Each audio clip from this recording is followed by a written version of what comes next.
की अवस्था में कोई रोगी को कहा जाए तो यदि स्वस्थ है और युवा है वो भी नहीं उठ के बैठने की शक्ति जुटा पाता, फिर वृद्धावस्था में तुम कब करोगे? अरे तुम बहुत समझोगे तुम्हें वृद्धावस्था आ गई तब भी तुम्हारा शरीर तो टिका हुआ है, अभी भी तो तुम कुछ कर सकते हो। बहुत लोगों की तो वृद्धावस्था आ भी पाएगी नहीं, जवानी में ही मर जाते हैं। तुम्हें तो शुक्रगुजार होना चाहिए, भगवान का एहसान मानना चाहिए, उपकार मानना चाहिए कि हमें इतनी उम्र तक भगवान ने जिलाए रखा। फिर भी होश नहीं होता उसको। ये जो रिटायर हो जाते हैं बूढ़े, दांत टूट गए, आंखों पे चश्मा लग गया, तब भी लिए फोन देखते रहते हैं। पार्कों में जॉगिंग के लिए जाएंगे, वहां बैठकर 4 5 10 बूढ़े इकट्ठे हो जाएंगे। मोहल्ले में इधर उधर कोने पे या अपने घरों की आंगनों में धूप सेकने के लिए, या फिर यूं ही इकट्ठी हो जाएंगी स्त्रियां, ये बड़ी बूढ़ियां, ये बड़े बूढ़े।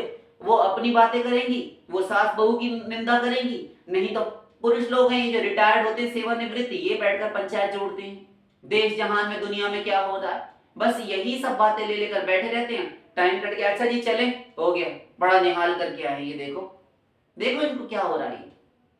और कोई मतलब नहीं, बस केवल बात करते हैं देश के बारे में, राजनीति की। मैच के विषय में बात करेंगे, मोदी, नरेंद्र मोदी है प्रधानमंत्री है, उसने ऐसा किया, वहां ऐसा हो गया, वहां मर्डर हो गया, वहां हत्या हो गई, उसके इतने टुकड़े कर दिए, उसका वो हो गया।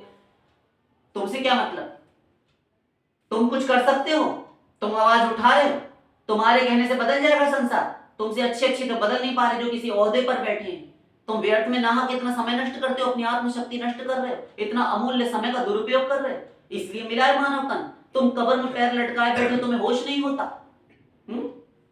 बाल अवस्था तो तुम्हारी बचपन में बीत गई खेलने में, तुम्हें होश ही नहीं था। फिर तुम जब तरुण हुए, कुमार हुए, तो तुम्हें स्कूल लिखवा दिया गया, एडमिशन करा दिया। एडमिशन होने के बाद, दाखिला होने के बाद तुम पढ़ने लिखने लगे। 18 20 साल तक तुम पढ़े, 20 21 25 साल तक तुमने सोचा कि अब पढ़ लिख गए, कॉलेज जाने लगे, डिग्रियां हासिल कर ली। उसके बाद तुमने क्या किया? फिर तुम शादी ब्याह हो गया, प्रणय सूत्र में बंध गए, फिर तुम कमाने की होड़ा होड़ी में निकल गए। अब कमाने में 20 में 25 में 21वें साल में तुम निकले तो 50 60 साल तक तुम कमाते ही रह गए।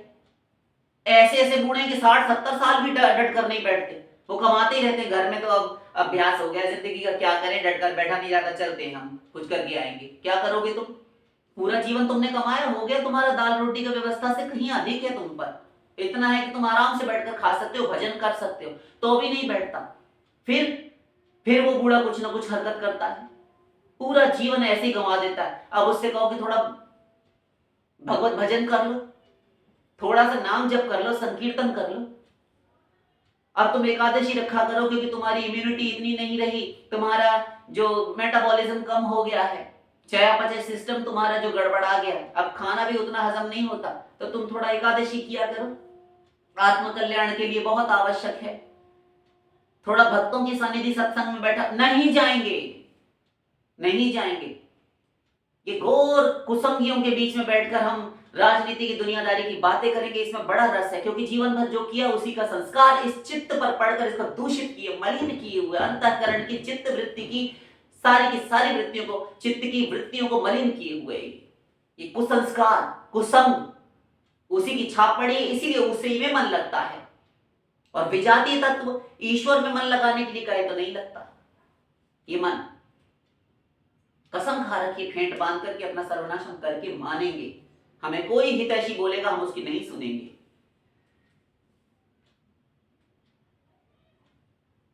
भगवत भजन के लिए कहा जाए नहीं करता, होता ही नहीं, जीवन भर नहीं किया इसीलिए, और अनंत काल से नहीं किया इसीलिए।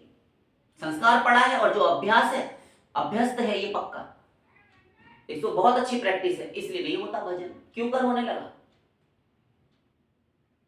भजन नहीं होता और सब कुछ करवा लो, चौगुने चाव के साथ लग जाते हैं उन कामों में।